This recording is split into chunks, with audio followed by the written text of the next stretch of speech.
Muchas gracias. Y Dios está marcando el mensaje, insiste con que tenemos que aprender cosas que nos van a evitar sufrir innecesariamente.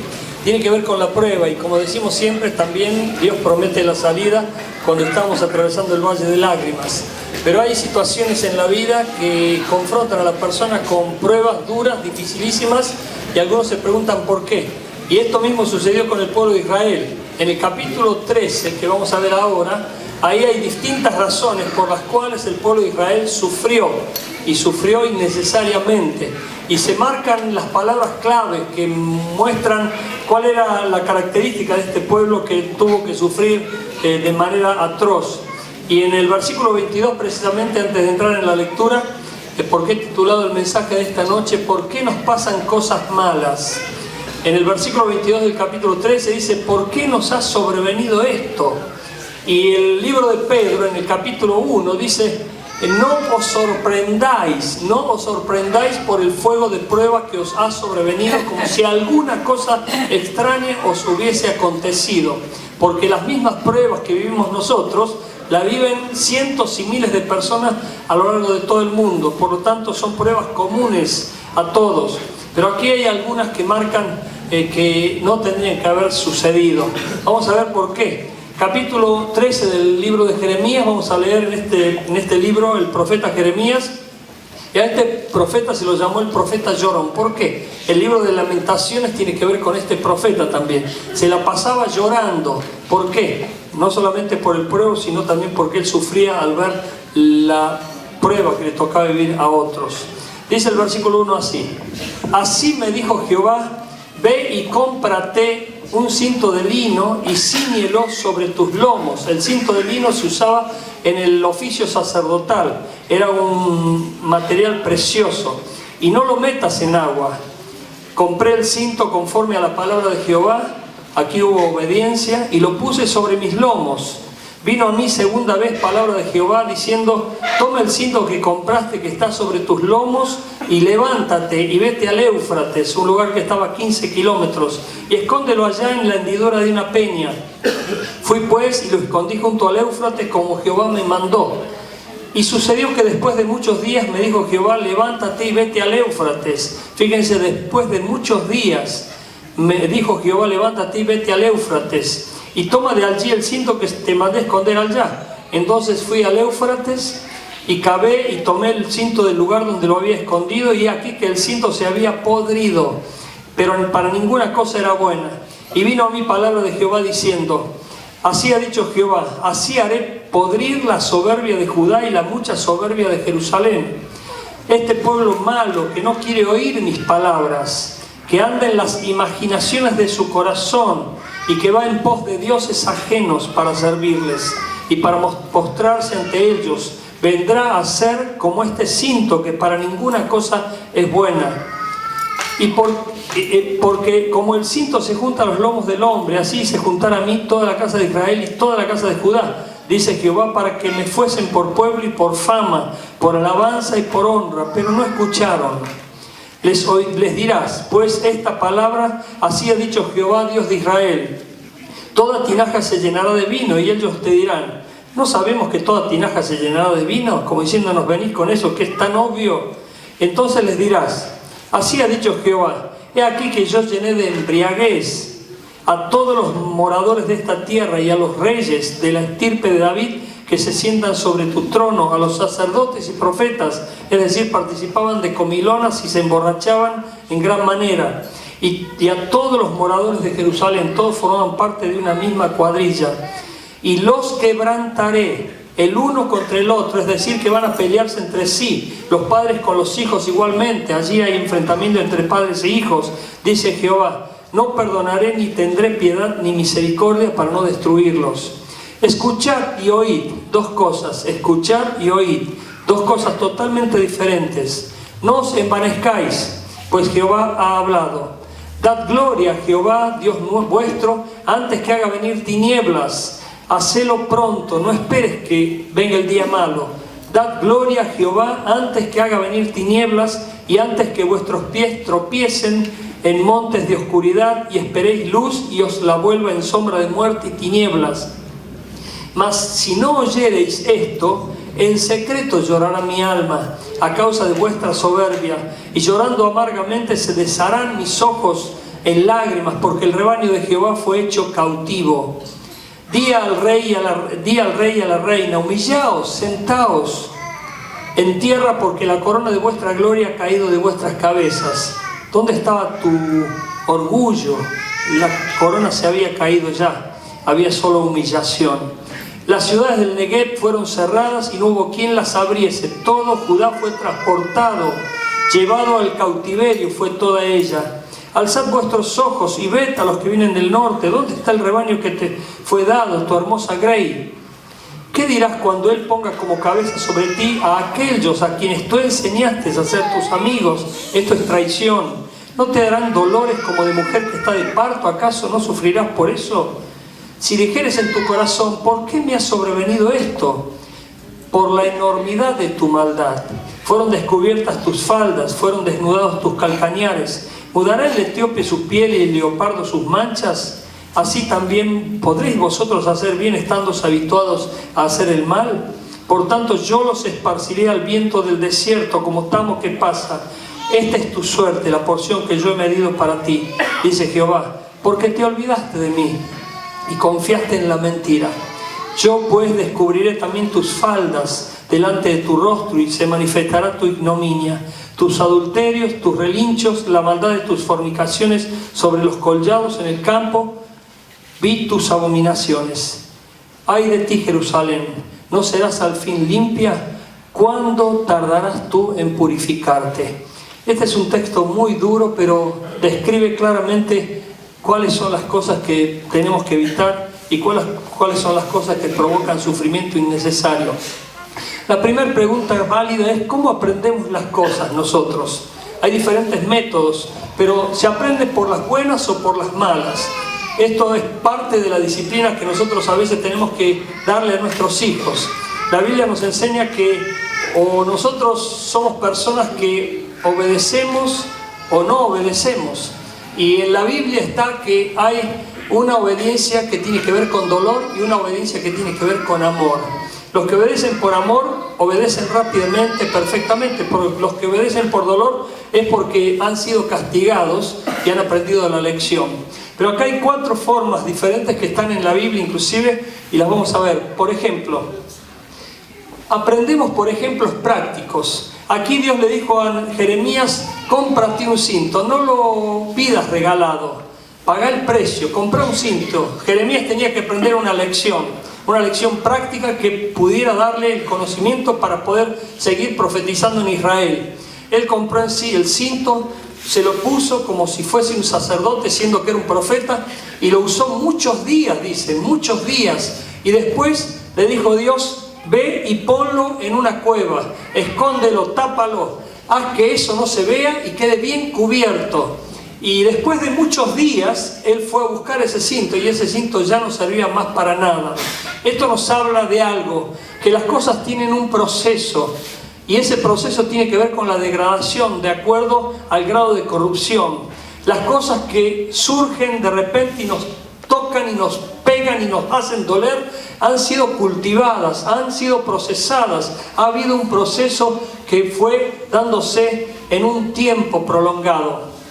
Como dijo Luis Palau una vez, y me gustó, las personas que caen en un pozo no es porque de repente cayeron en un pozo, no se dieron cuenta que otro lo estaba cavando, o asimismo ellos tal vez lo estuvieron cavando y se cayeron al fin en ese pozo.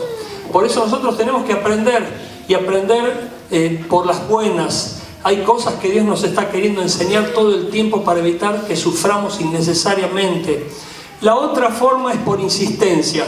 7 veces en este pasaje del capítulo 13 Dios le dijo al pueblo de Israel: oyó el pueblo de Israel palabra de Jehová. Oyó el pueblo de Israel palabra de Jehová. 7 veces insistió Dios con la palabra de advertencia, pero el pueblo no los quiso oír. Es como cuando vos insistís con tu hijo: hacelo, y no te registra, no te lleve el apunte, hasta que vos de repente dices: bueno, vos me estás obligando a que te discipline, te voy a pegar en el colchoncito que tenés atrás, ¿viste? Ahí para que aprendas. Y esto tiene que ver con la disciplina. Dios insiste con nosotros, dice una y otra vez, extendí mis manos a un pueblo rebelde y contradictor. Es como que nosotros no le llevamos el apunte a Dios.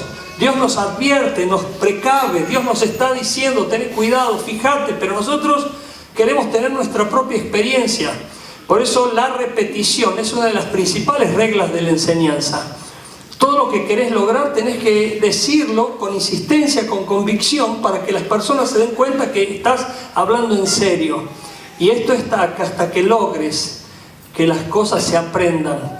Es muy importante que repitamos una y otra vez. Yo les dije una vez que Charles Criswell, el pastor famosísimo de Estados Unidos de la Iglesia Bautista de Dallas, Texas, predicó muchas veces el mismo mensaje sobre Juan 3:16.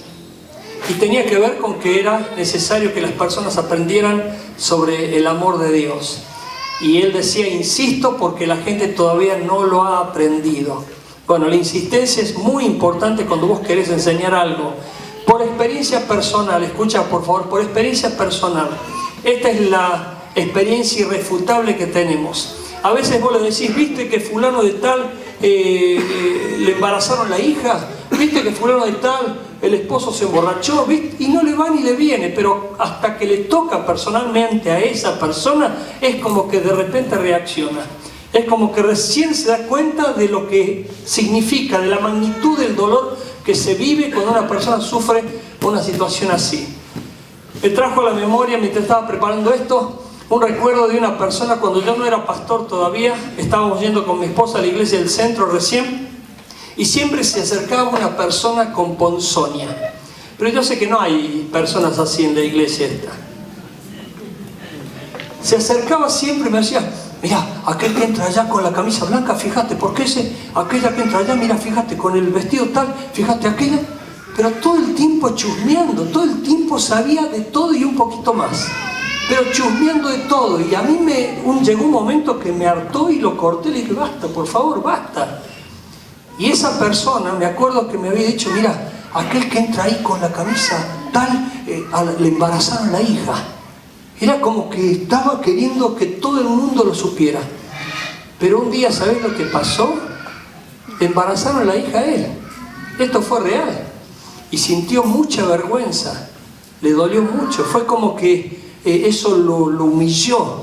Y se alejó de la iglesia por un tiempo. Las personas hasta que no viven en carne propia es como que no entienden, no escarmientan, no se dan cuenta. Mientras lo vive el otro, y bueno, se le murió el esposo, bueno, era su esposo, pero no el mío. Pero cuando se muere alguien cerca, es como que nos toca, nos sacude. Esta es una forma también de aprender cosas, lamentablemente de la peor manera. Por tomar la instrucción de la palabra de Dios, otra forma. Escuchad, Dios nos enseña en la Biblia cómo no destruirnos, cómo no lastimarnos, cómo no rompernos. Dios escribió el libro que es el manual de instrucciones que nosotros tenemos para vivir y vivir plenamente. La Biblia es más vigente que los diarios que van a salir mañana por la mañana. Aquí está contenido tu presente, tu pasado y tu futuro. Y nosotros recibimos de la Biblia instrucción, guía, orientación, nutrición, fortaleza, ánimo y todo lo que necesitamos para vivir y vivir plenamente. Pero tenemos que recibirla de la palabra de Dios, porque es con ese fin que Dios la dejó. Ahora vamos a la pregunta siguiente. ¿Por qué nos pasan cosas malas? Fíjate la primera respuesta. Porque somos malos. Porque somos malos. Pero no lo queremos reconocer. Dice el versículo 10, este pueblo es malo. Lo describe. Este pueblo es malo. Solo Cristo hace nuevas todas las cosas. Pero nosotros somos malos por esencia. Somos malos por creación. Por el pecado de Adán. Adán pecó y la Biblia dice que se transmitió la maldición a toda la raza humana. Y por el pecado de Adán todos nosotros morimos. Pero Cristo vino a salvarnos, vino a evitar que vayamos al infierno, vino a darnos una posibilidad de vida nueva y vida verdadera. Por eso dice Pablo, mira, en Romanos, yo sé que en mí, esto es, en mi carne, no mora el bien. porque el querer hacer el bien está en mí, pero no el hacerlo. Pablo el apóstol, y así también nosotros tenemos que reconocer, reconocía en su vida algo malo, y es el instinto, es el que nos hace ir al mal, a hacer cosas feas, malas, es el que produce en nosotros los malos pensamientos y todas las cosas feas que después surgen para daño de la sociedad y para contaminación del mundo. Pero hay personas que se creen muy buenas, más buenas que otras. Una persona llegó a Jesús y le dijo, maestro bueno, y Jesús ¿qué le dijo? ¿Por qué me llamáis bueno? Si no hay ni un solo bueno, solo Dios. Por lo tanto, nosotros tenemos que reconocer que tenemos que tener sobre nosotros mismos una gran vigilancia para no entrar en el camino de malignidad. Porque una cosa es ser malo y otra cosa es ser maligno. El malo a veces habla mal o piensa mal o actúa o reacciona mal, pero son chispazos de momentos donde se le salta la chispa o actúa en caliente. ¿Me va siguiendo? Pero el maligno es aquel que está todo el tiempo pensando malignidades y pensando cómo dañar al otro, cómo destruir al otro, cómo arruinar la vida del otro. Por eso la Biblia dice que los malignos se han aliado con Satanás. Los malignos están siguiendo fielmente el designio de destrucción, que es el que sigue el diablo y sus ángeles. Por lo tanto, todos nosotros somos malos. El que nos hace bueno es Cristo. El que actúa en nosotros es el bueno. Cristo es el bueno en nosotros. Pero nosotros tenemos que reconocer que tenemos esa naturaleza que todo el tiempo está aflorando, aflorando. Por eso el grado de vigilancia que tenemos que tener sobre nosotros mismos es muy alto. Por eso Pablo dice, velad y orad para no entrar en tentación. Estén atentos, porque si no, el diablo va a tomar lugar y va a aprovechar las ventajas que le damos y no tenemos que darle lugar. La segunda razón por la cual suceden cosas malas es por no querer oír a Dios. Dice el versículo 10, no me oyeron. Una cosa es escuchar y otra cosa es oír. Vos estás escuchando ahora, pero oír es tomar compromiso con lo que estás escuchando. Es comprometerte con lo que estás escuchando. Hay personas que escuchan el mensaje pero no oyen el mensaje, porque no lo reciben, no se comprometen con el mensaje. Pueden estar asintiendo pero no se comprometen con el mensaje. Y el pueblo de Israel no estaba oyendo a Dios. Dice el capítulo 55 de Isaías, versículo 2, oídme atentamente, no de cualquier manera, atentamente. ¿Qué sucederá en consecuencia? Y se deleitará vuestra alma con grosura. ¿Sabes lo que significa eso? Que te vas a deleitar, vas a encontrar algo que te va a producir gozo, deleite, va a producirte algo espiritualmente hablando que va a tocar tus fibras más íntimas, y es lo que se llama la revelación de Dios. Vas a recibir la revelación de Dios. Hay personas que escuchan el mensaje pero no oyen el mensaje porque no lo obedecen. Oír el mensaje es internalizarlo, es comprometerte con el mensaje, es decir, estoy de acuerdo y no soy un oidor olvidadizo, porque voy a poner por obra, por práctica lo que Dios me está diciendo en esta noche, o cuando leo la palabra de Dios, porque le estoy obedeciendo. Hay personas que escuchan el mensaje pero no oyen el mensaje, porque cuando oigan el mensaje la vida es transformada, cambia. Pero ¿qué pasa cuando no oyen el mensaje? ¿Qué sucede cuando no oyen el mensaje? Esto es lo mismo cuando tu papá, tu mamá te dice algo y vos no le llevas el apunte. ¿Qué sucede con el papá y la mamá? Llora, está llorando, diciendo, bueno, le advertí, no me escuchó, sigue el camino que se trazó por lo que se le ocurrió, y bueno, va a sufrir, porque yo ya viví esa experiencia y no quiero que esa persona, mi hija o mi hijo, sufra en vano. Y el papá se duele porque su hijo no le está prestando atención, porque no está escuchando el mensaje o oyendo el mensaje que le está dando. Mira lo que dice el versículo 17. ¿Qué sucede con Dios? Esto es exactamente lo que sucede con Dios. Mas si no oyereis esto, en secreto llorará mi alma a causa de vuestra soberbia, y llorando amargamente se desharán mis ojos en lágrimas, porque el rebaño de Jehová fue hecho cautivo. ¿Vos te crees que no sufre alguien que está viendo que la persona está yendo en un camino de destrucción y le advierte una y otra vez y le dice: tenés cuidado, fíjate, no vayas, por favor, no te comprometas? Y sin embargo, la persona hace caso omiso, dice: no, hago lo que quiero, hago lo que se me antoja, yo decido mi propia vida, y así termina sufriendo en gran manera, innecesariamente, por cierto. La tercera causa que encontramos de por qué las personas sufren o les pasan cosas malas, porque se anda en las imaginaciones del corazón. Esto es lo que dice el versículo 10. Fíjate lo que dice: que anda en las imaginaciones de su corazón. Vos has visto alguna película, y seguramente has visto muchas, donde dice: sigue tu corazón. ¿Has escuchado eso? Sigue tu corazón. Y hay mucha gente que sigue su corazón. Cuando vos le estás diciendo a una persona: sigue tu corazón, le estás diciendo: seguí tus instintos, seguí tus emociones, porque la Biblia dice que el corazón es la fuente de las emociones, es la fuente del instinto, de la voluntad y aún del intelecto. Pero hay personas que dan rienda a lo que sienten en su corazón, son hiperemocionales, hipersensibles, y están todo el tiempo pendientes de sus emociones, viven de acuerdo a sus emociones. El filtro que les hace tomar decisiones son sus emociones, y las emociones tienen que ver con si lo sienten, si le trae placer, si le da en gana, si le gusta, si le agrada, si le da comodidad. Eso es lo que deciden. La otra es la conveniencia, se los decimos siempre. Hay personas que deciden por conveniencia: y no sabés lo que me van a pagar, pero ¿a qué precio? Me gustó su cara, me metí con todo, y bueno, pero era la cara solamente, no tenía corazón. Hay personas que no disciernen, no piensan, y son pocos racionales. Son hiperemotivos para tomar decisiones y cambiar todo el tiempo, subir y bajar, lo que son ciclotímicos, como se llama. Personas que sufren terriblemente. Miren, nos contaron un caso dramático días atrás de un hombre que era un mirón profesional, es decir, miraba a todas las chicas, se le iban los ojos detrás de todas las chicas, y buscaba a las chicas que parecían con la silueta de una guitarra, ¿vieron? Y estaba todo el tiempo mirando a otros, a otras.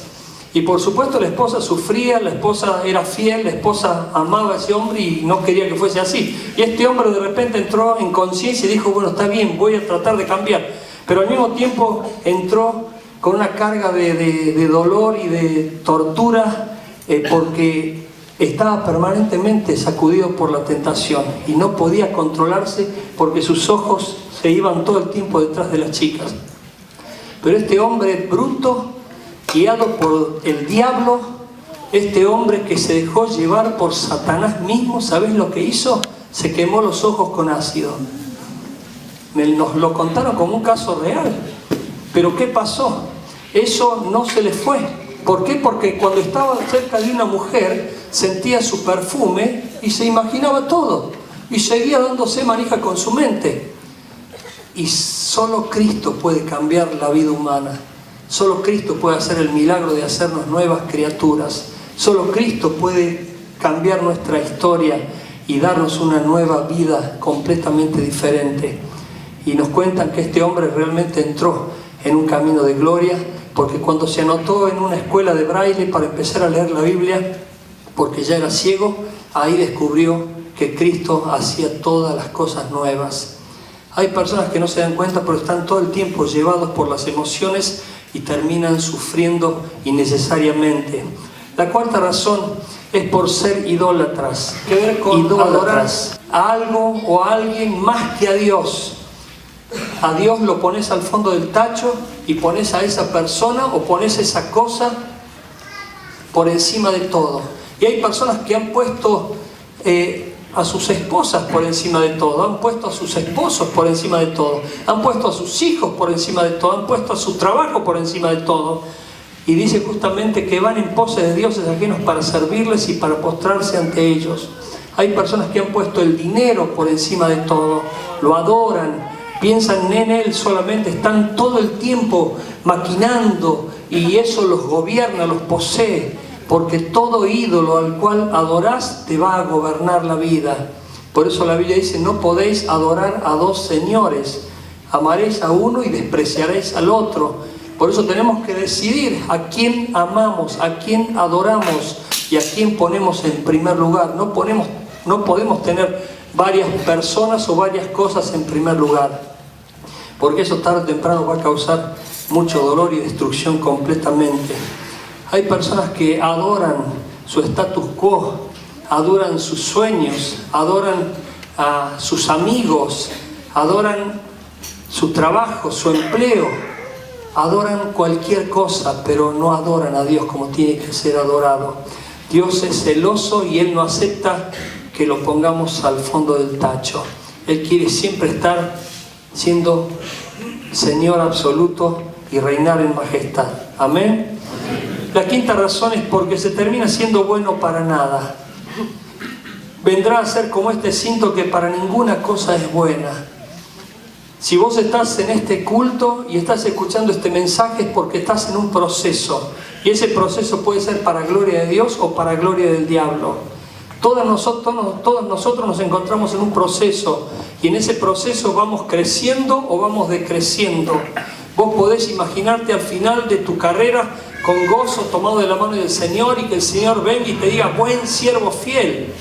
O podés pensar lo peor. O podés pensar que vas a terminar mal. Todo depende de cómo estés manejando este proceso y quién te esté guiando. Porque Dios quiere guiar nuestra vida. Pero hay personas que se dejan guiar por Satanás para ir por caminos de perdición. Todos nosotros tenemos la posibilidad de elegir correctamente a quién seguir. ¿Cómo podemos salir de esta situación? ¿Cómo se evita el mal? La primera respuesta que da el versículo 18 es humillarnos delante de Dios. Humillarnos delante de Dios.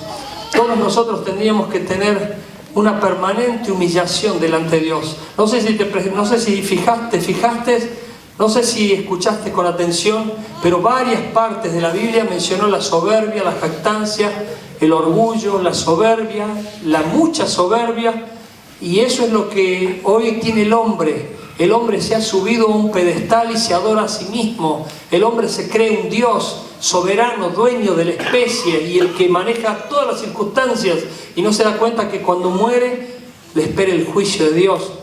Y según hayan sido sus obras, o irá al cielo o irá al infierno.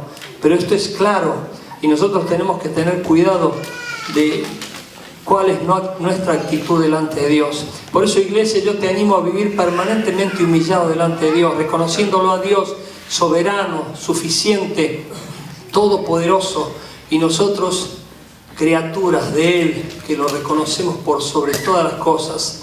Decirle como el hombre que dijo en ese lugar, sé propicio a mí pecador, oh Dios. Y Dios lo bendijo con su favor.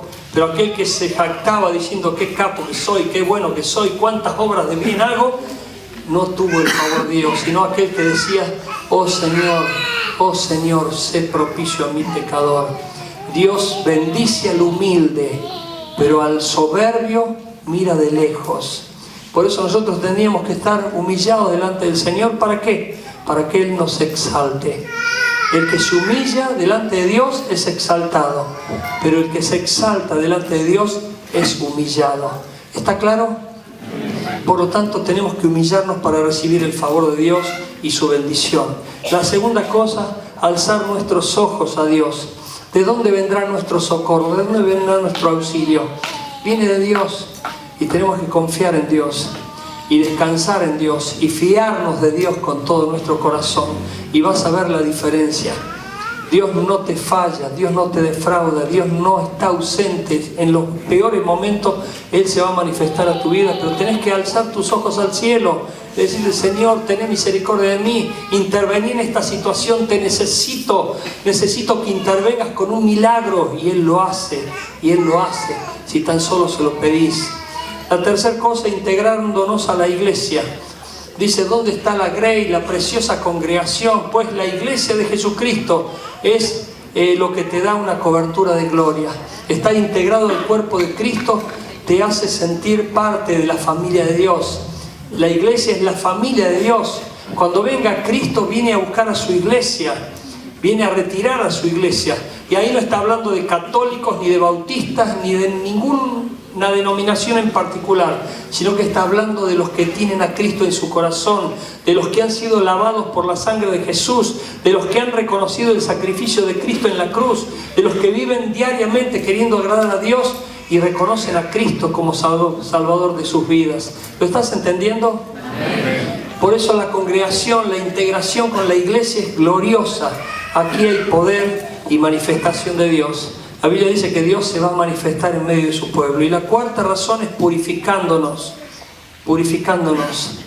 Tenemos que reconocer nuestros pecados y pedirle perdón a Dios. Y eso desata la bendición de Dios. Todos los días pecamos. Todos los días pecamos. Todos los días cometemos errores. Y todos los días tenemos que arrepentirnos. Y todos los días tenemos que pedirle perdón a Dios para recibir de Dios su gracia y bendición. Las personas que pecan y siguen pecando y viven amontonados pecado sobre pecado, son los que dice la Biblia que están pecando voluntariamente y lo único que les espera es el juicio y una horrenda expectación de hervor, de fuego que ha de consumir a los que sirven a Satanás.